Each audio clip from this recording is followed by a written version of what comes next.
We're still in chapter 7, verse 23, the book of Ecclesiastes. All this, everything we're seeing, when he says all this or all these things, he's summarizing everything he learned. All this I tested by wisdom, and I said, I am determined to be wise, but this was beyond me. Whatever exists is far off and most profound. Who can discover it? Oh boy, that's a good one. You know, the Apostle Paul said he was taken up to the third heaven.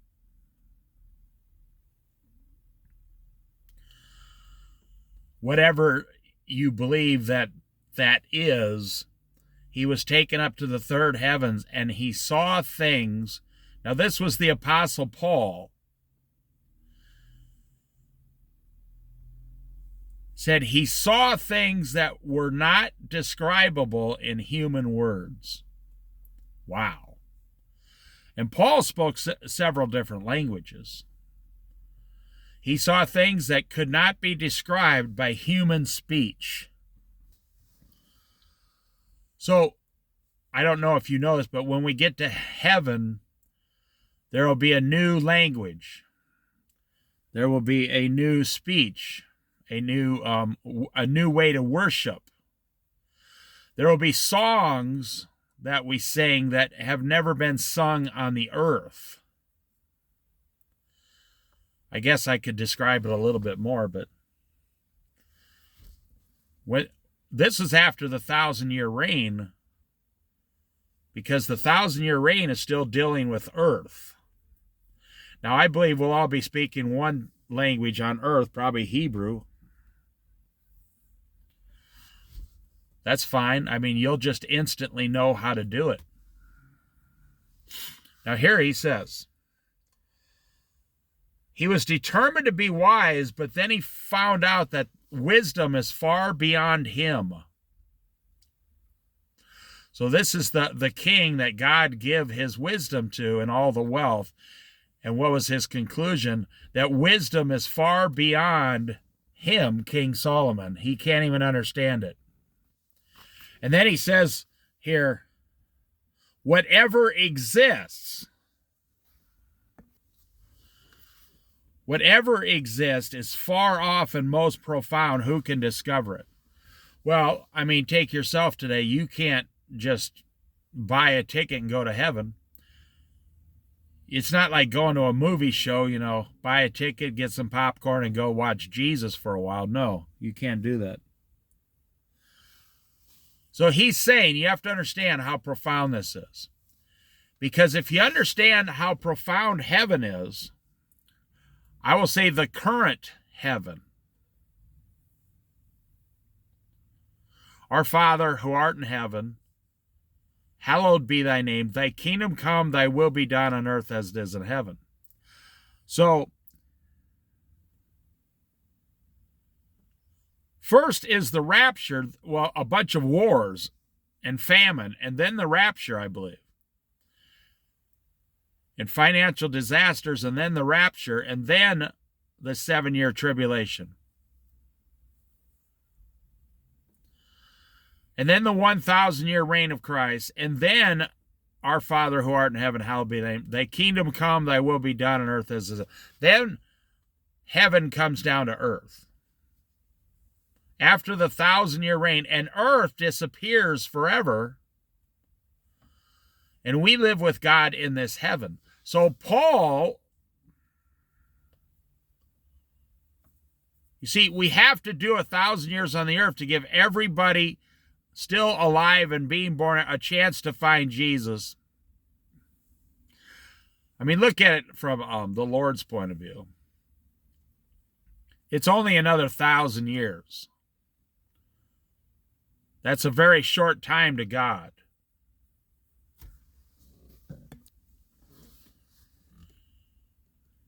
It's a very short time to God. You might spend 20 years building a boat, a big, huge sailboat. God spends 1,000 years just giving people a chance. That's profound. So what is in heaven? So Paul saw things he can't even describe. Like you say, what was it like? He said, I can't even put it into human terms. It was so profound, I don't even know what I was seeing. You know, if you went down and found a pearl, you went to the Oregon coast and a clam washed up. Of course, they don't have pearls and clams here, I don't think, but... And somehow there was a rare pearl inside this clam. And you took it, and it was large, and you took it down, and they gave you $100,000 for this one pearl. That would change the rest of your life.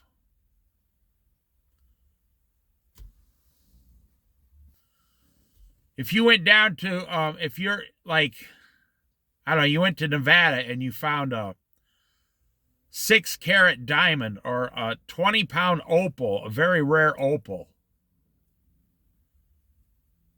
or a big chunk of gold, you got $100,000 to change the rest of your life. I mean, it would literally change the course of your life.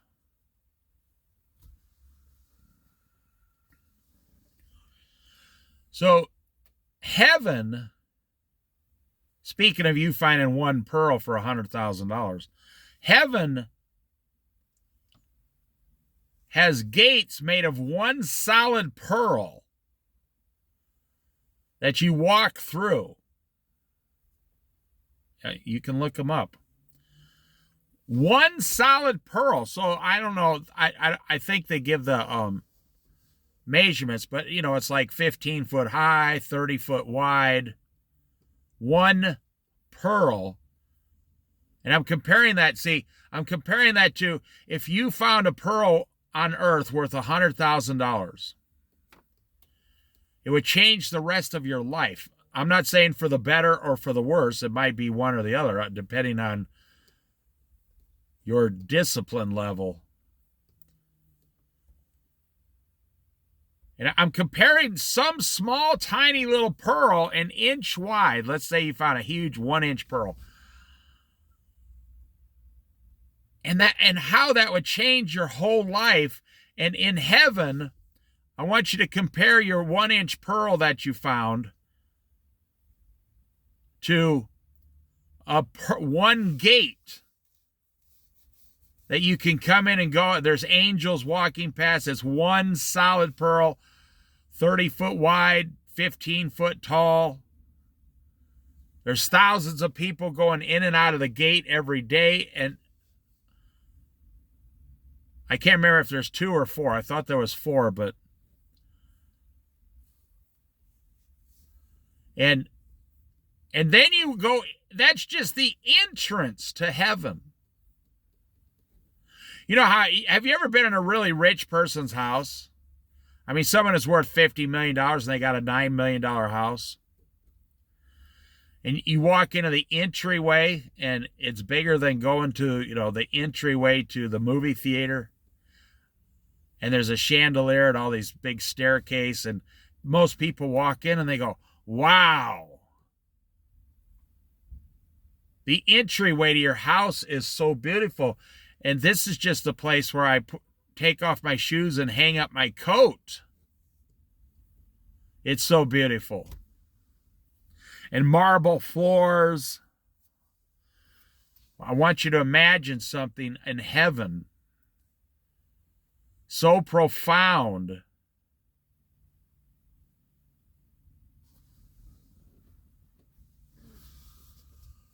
Something in heaven so profound as the pearl that's just the entryway to God's kingdom.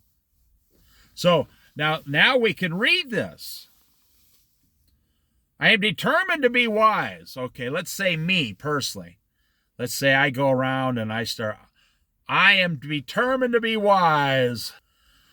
I am determined to be wise. I'm going to spend my whole life being wise. And I go around and I tell people, let's say I start even a little business. I get a shack.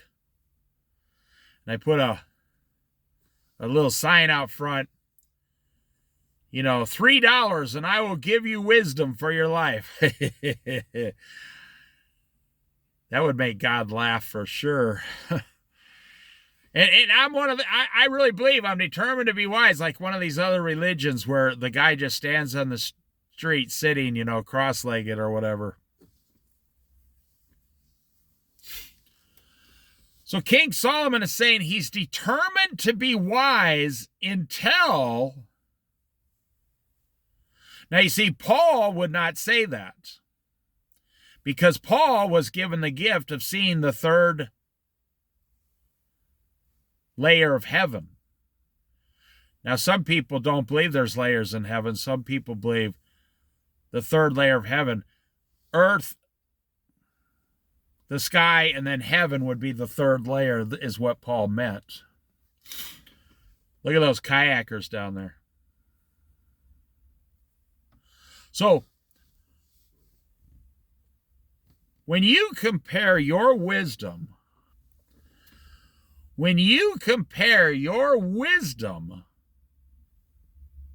to God's wisdom, when you compare your wisdom that you're going to receive, the wisest you will ever be on the earth,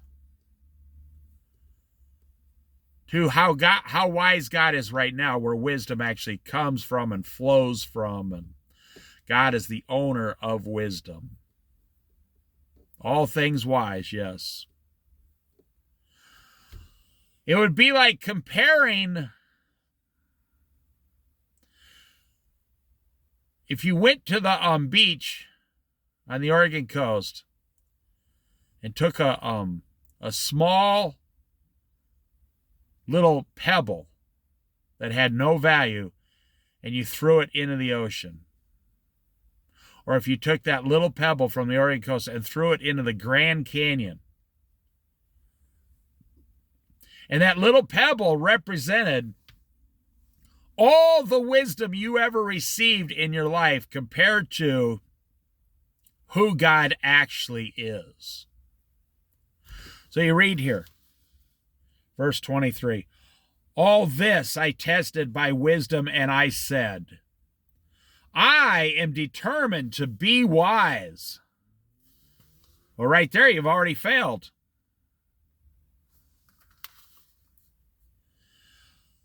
But this was beyond me. So he's admitting, I cannot even obtain wisdom. It's beyond me.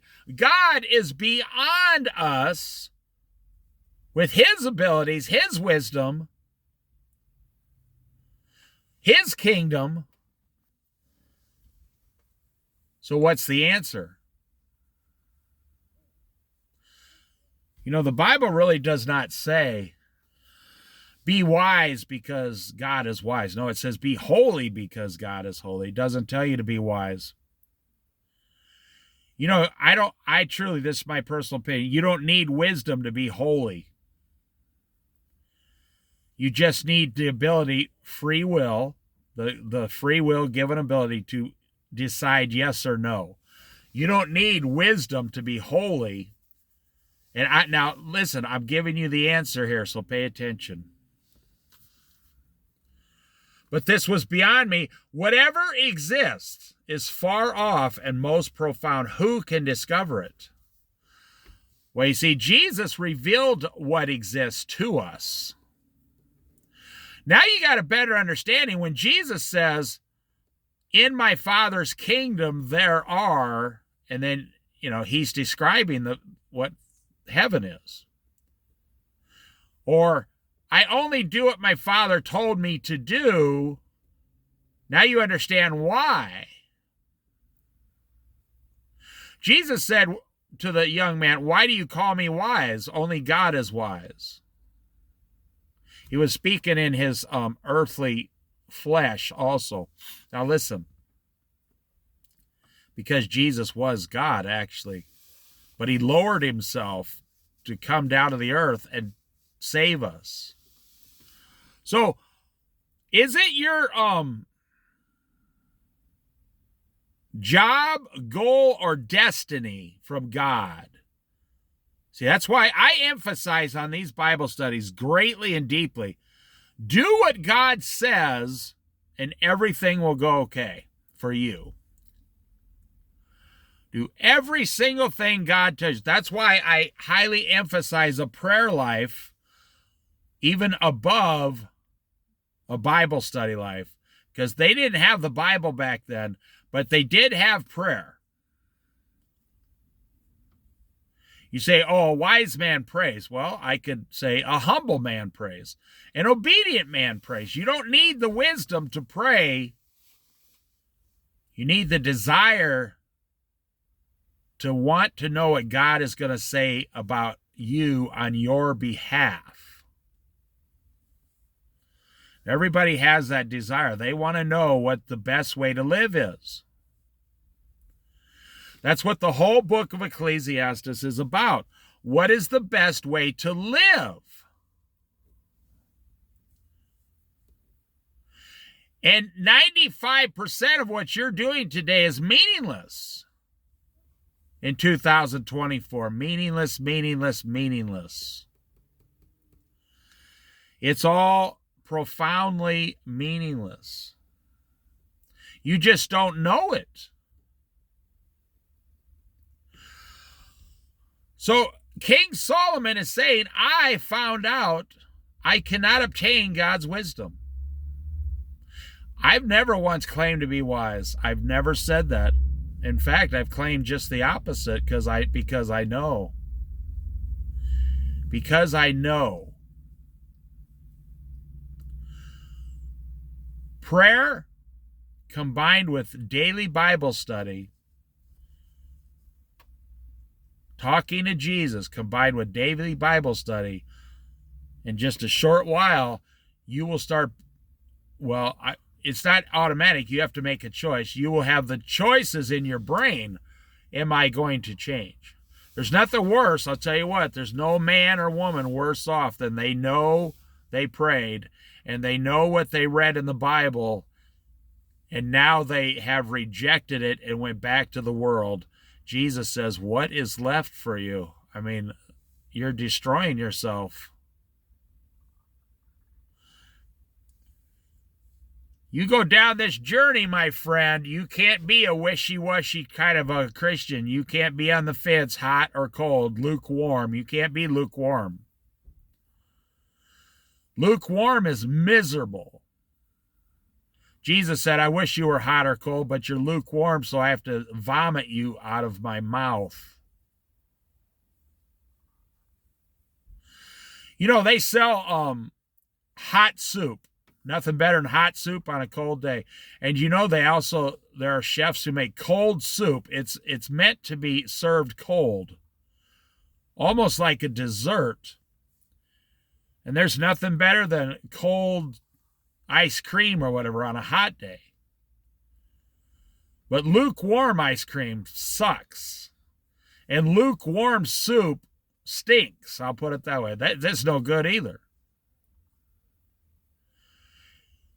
Yeah. So King Solomon is saying, whatever is out there, wherever God is, it's far beyond him to even find it or grasp it or hold it or keep it. You see, it's always amazed me that this always amazes me about God. Why doesn't God just speak to a king personally? Why does he have to speak to the prophets and then the prophets speak to the king? Well, I would much rather be a nobody than a king. Why? Now listen, because most kings also got all the wealth. They got all the wealth. And it's almost like God cannot touch your filthy earthly wealth. Now listen to what I just said. God is so profound and so holy, God, cannot look upon your wealth or touch your filthy earthly wealth. You know, it's like sin, okay? Sin. In our body, we cannot go before God unless we are changed immediately and our sins are forgiven and we're given a new body. But if your sins are not forgiven, you can't even be in God's presence. You can't go anywhere near him. That's actually the whole idea of Jesus, was how to deal with man from a God who is so holy that God cannot go near man, his own creation. Well, then why can the angels see him? Because the angels were never given flesh. They were only given spirit and to worship God. God cannot go around filthy flesh. He's so holy. His presence, the light coming out of him, would be like a laser burning through, a trash bag. Just poof. It would just spontaneous combust. Poof. I've always wondered if God has heat because he made the sun, S-U-N, in the sky, and we don't even have satellites that could go towards the sun. We get so far away and then it burns up. That's a good one. Your sin is trying to go towards God. That's what King Solomon is saying here. So how does a prophet receive more wisdom than a king? Well, let me continue that. How could a man named Joseph in prison receive more wisdom than Pharaoh? Now I'm going to say something that you might have a weird reaction to. How does a simple little Christian receive more wisdom than the President of the United States? And for me, it comes down to desire. I've known this a long time. Do you desire God more or the world more? The little Christian desires God more than the world. And now I'm telling you right now how to be completely 1,000% successful through your days on this earth. I'm not telling you to sell your house or get rid of your car. I'm telling you to get rid of everything.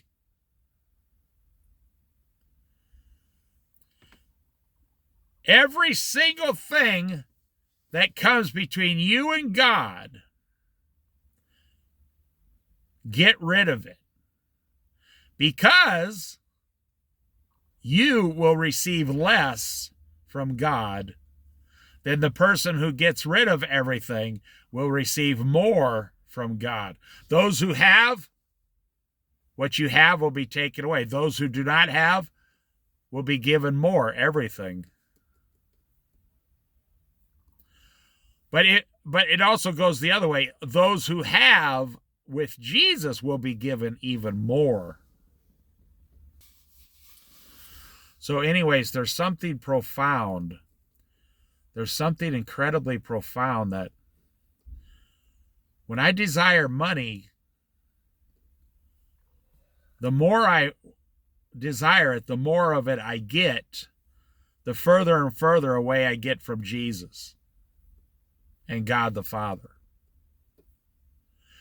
And the further and further you get away, the less and less wisdom you receive. And then one day, even your money then will be gone, you see. The more you go towards the things of this world, I'm not making this up. It's like you're actually going backwards. And that's what you don't understand. That's what Jesus tried to say. Don't you understand? In heaven, you have a room in heaven, your own personal room, and you will own everything in heaven with the Father and all the other believers. So why would you work?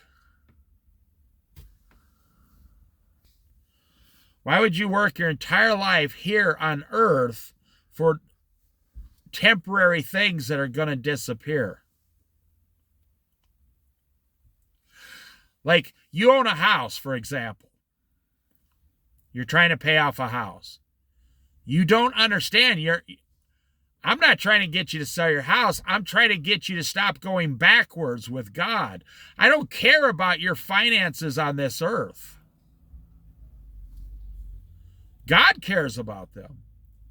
I don't personally care whether you own a house or not. I'm telling you, the house takes all your attention away from God and Jesus. And you are actually, every time you make a payment, you're actually going backwards in your spiritual Christianity. Because I've seen it. I'm over 60 now. I'm 62 years old. I've seen it. Now listen, I've seen people who have given God their whole lives, and God lavishes on them more money than they'll ever need.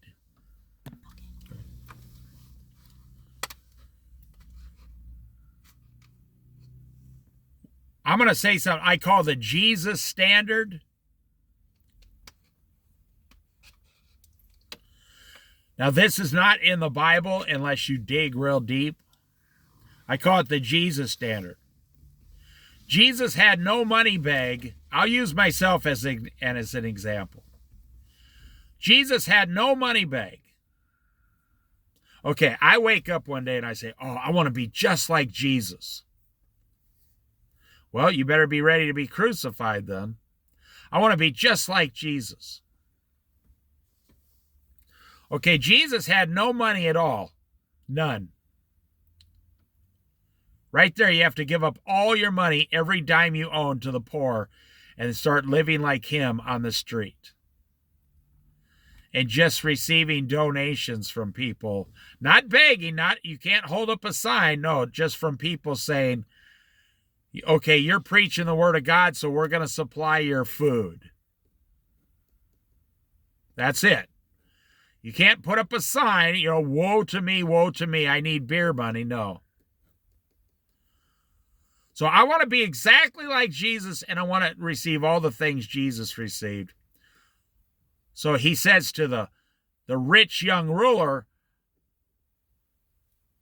well, you know the commandments, and the young man says, yes, I've kept all these. But the rich young man wanted to be perfect like Jesus. So Jesus said, if you wish to be perfect, he actually didn't command the man to go sell everything until the man pushed for the answer in front of everyone. He forced Jesus to give him the answer. He said, if you wish to be perfect, go sell everything you own and then come and follow me. And you will have great treasure in heaven. The man said, well, the man left completely distraught in life. But isn't that what a rich person wants? To get trade $1 for $3, trade $10 for $100, in interest or whatever. Isn't that what a rich people want to do? Jesus told this man, if you give away your $1 million, I'll give you $100 million in heaven. Why didn't he jump at it and do it immediately? That sounds like a fantastic offer. That's like 10,000% interest. Where will you ever get another better deal than that? See, so the rich young man had to leave with his money. Now, he might have been living a righteous life, and he had his money, but that was all he was going to receive on this earth, because he knew he got to a point, well, when it comes down to between me and God, I can't give away my money.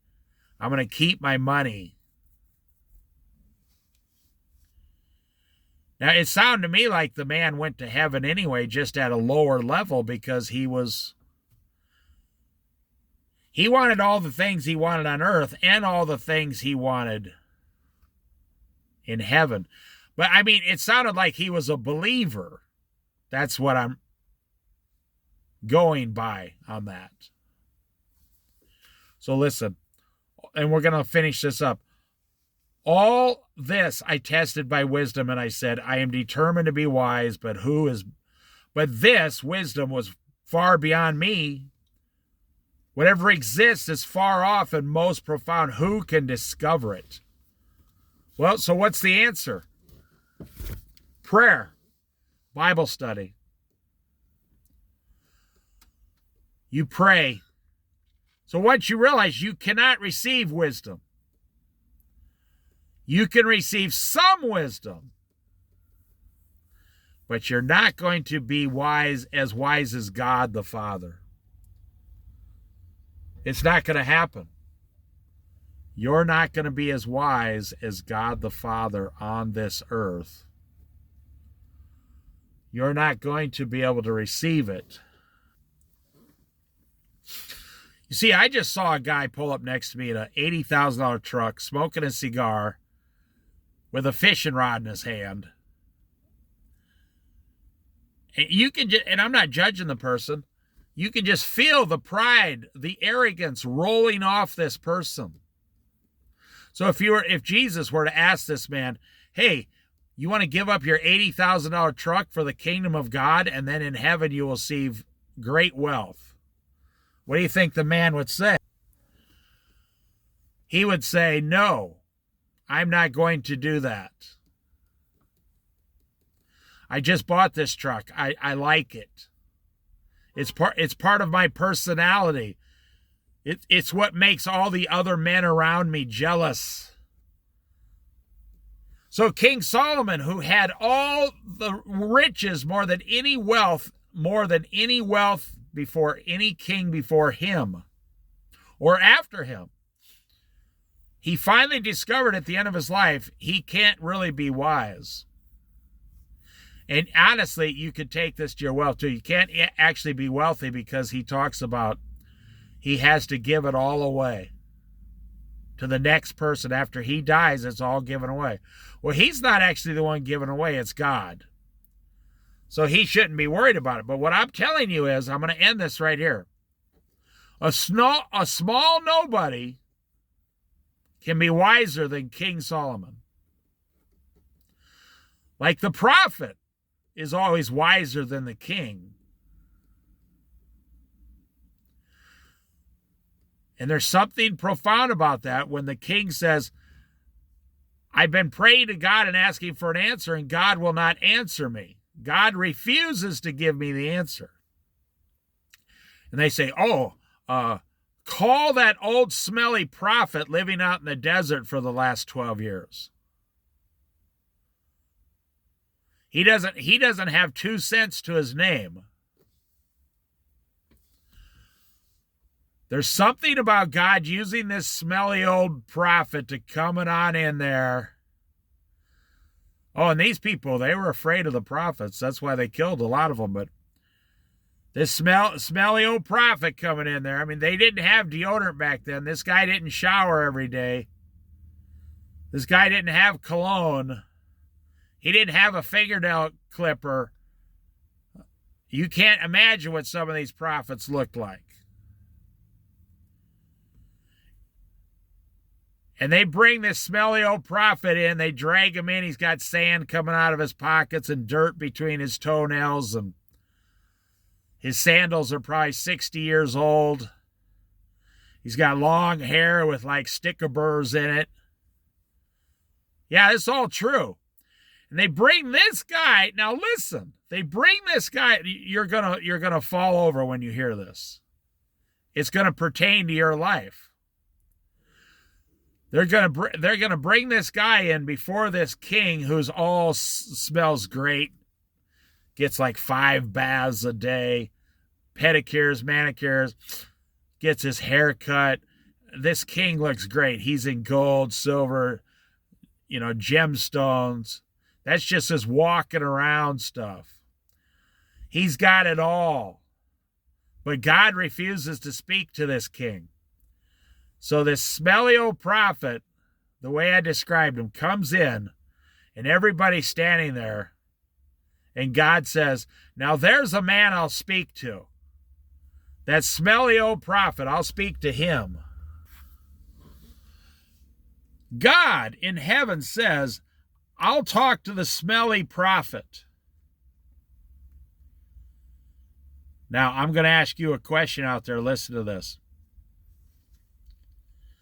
Which one do you want to be in life? Do you want to be King Solomon? And how you answer this question just to yourself is going to tell you a lot about your life. Do you want to be like King Solomon?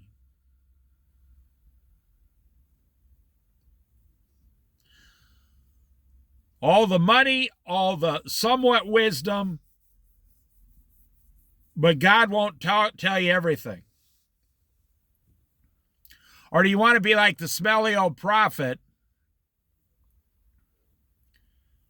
but God will talk to him all day long? Which do you want? Do you want the things of this earth or the things of God's kingdom? And I know what everybody's saying. Why can't I have both?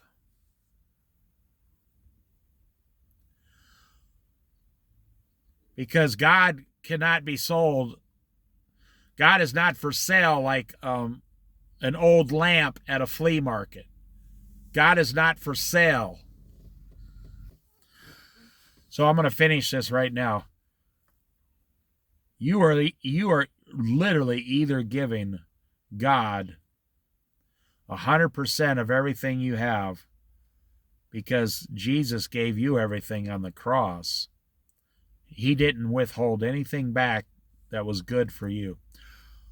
Or you're giving about 95% of everything you have to this world that's going to perish.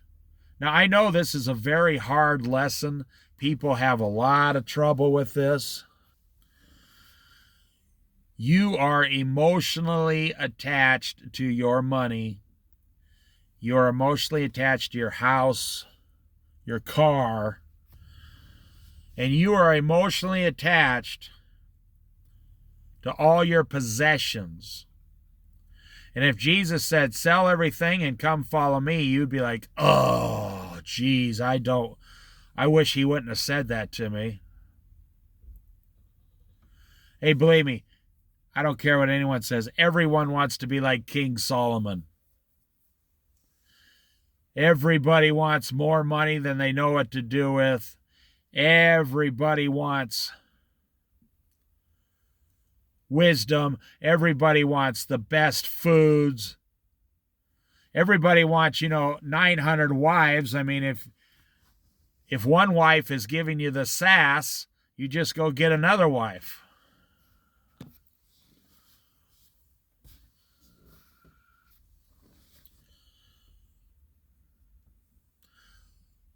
So what you think you know on this earth, you actually don't know. You think the things you've built on this earth are your ticket to happiness, which is a lie from the enemy. You have but a short time on this planet, a short time. And then for you, it's heaven or hell. People talk about we might be able to lose our salvation. Instead of concentrating on whether you can lose your salvation or not, why wasn't the question, how can I overprove my salvation, being more holy, being more like Jesus? People always say, can I lose my salvation? And I would say to that person, why? What are you doing?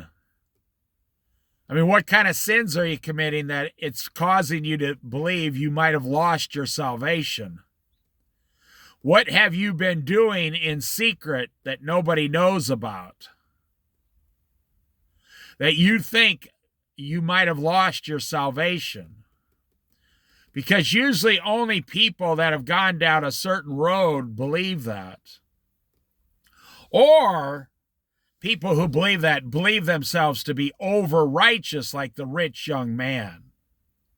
Oh, I'm not talking about myself. I'm talking about other people can lose their salvation, not me, because I am so righteous like God himself. It's either one or the other is why that question comes up.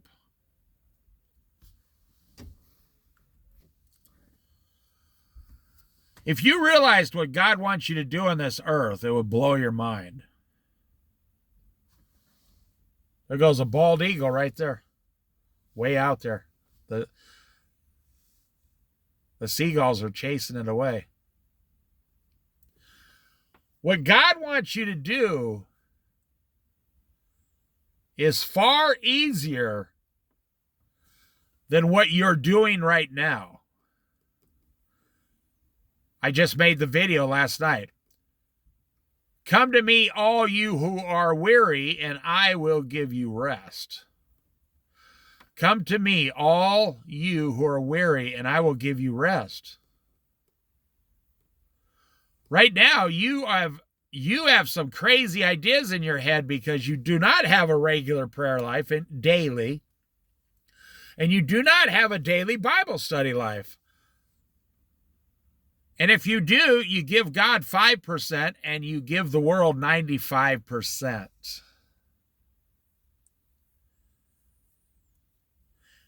Well, when you get to heaven, do you want God to give you 5%? And some people would say, oh, that's fine with me. I'll just be the janitor in heaven. I don't care if I'll just be the janitor. Well, that's a person who is a lazy sluggard on the earth for Jesus. You're a lazy Jesus sluggard. Lazy Jesus sluggard. You want all these things, but you don't want to make the hard choices to receive these things. You want these things, but you don't want to make the hard free will choices to receive these things. And that's what it comes down to. Jesus gave the rich young man a choice. Oh, if you want to be perfect, come and sell everything and come and follow me. Then the rich young man made a free will choice. He said, nope. No can do. I'm out of here.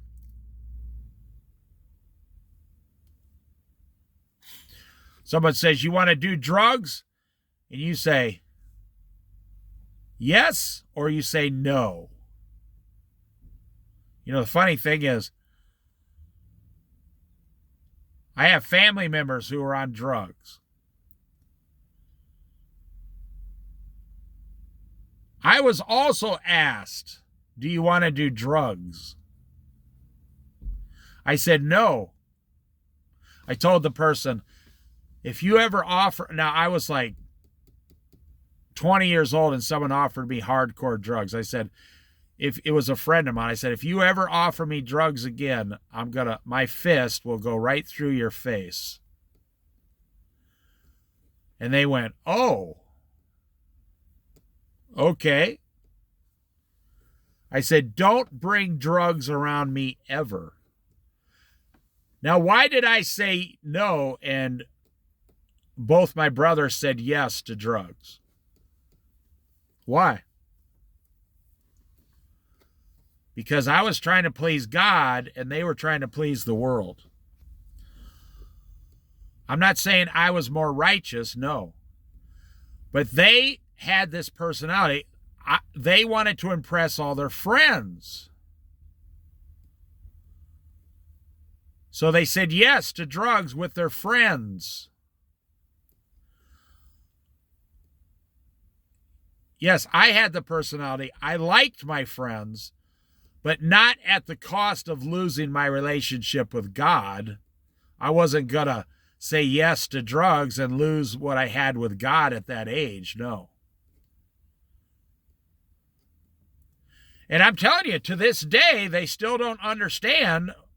They still don't understand why they said yes to drugs, because they try to overcomplicate it, overthink it, and it's so simple. They don't understand. It's simple. It's just a simple free will choice. You want to do drugs? Say, no, that would be bad. I mean, do you want to cut off your little finger? No, I don't. You want to spend 30 years in rehab? No, I don't. You know, I get, I would say 50% of all the wisdom I'm given is by watching what other people did and then failed.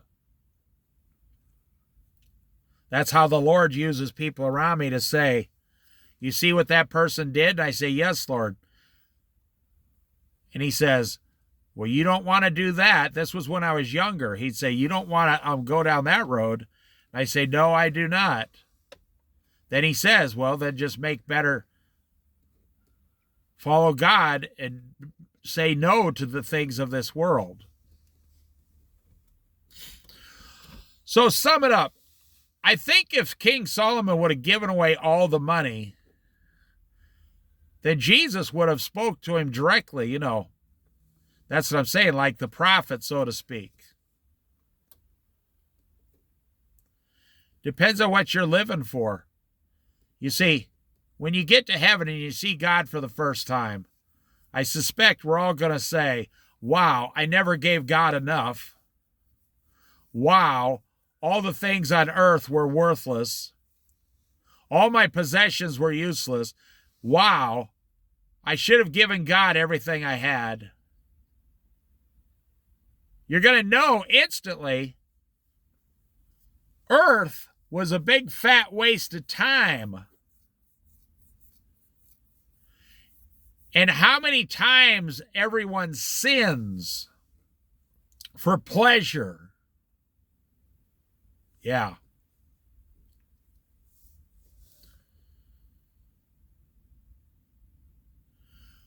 Nobody buys an $80,000 automobile to serve God. No. Doesn't happen. If you're fully serving God, you are perfectly happy with a $10,000 car. And you paid cash and you're perfectly happy. Not because you don't save your money and you can't afford a $10,000 car. I mean, a big car, no. I know Christians who they have to drive a $800 car because they spend all their money on worldly things. So they have horrible credit. And they're forced to buy an $800 car. So just if you see someone driving around, a Christian, an $800 car, it doesn't mean they're a holy man. They might have spent all their money on crack instead. They believe in Jesus, but they smoke crack. Hey, I'm just telling you the way it is. I don't sugarcoat it here. I'm just telling you what's happening. All you got to do is open your front door and look outside. You'll see the exact same things in your neighborhood as I see where I live and where everybody lives. Well, that's it. So King Solomon said, God is too profound to even, who can get a hold of him on earth? Well, I'm telling you who. I'm giving the answer to that question. The answer is the person who gives up everything will hear from Jesus many times upon the earth. I'm telling you, that's how it is.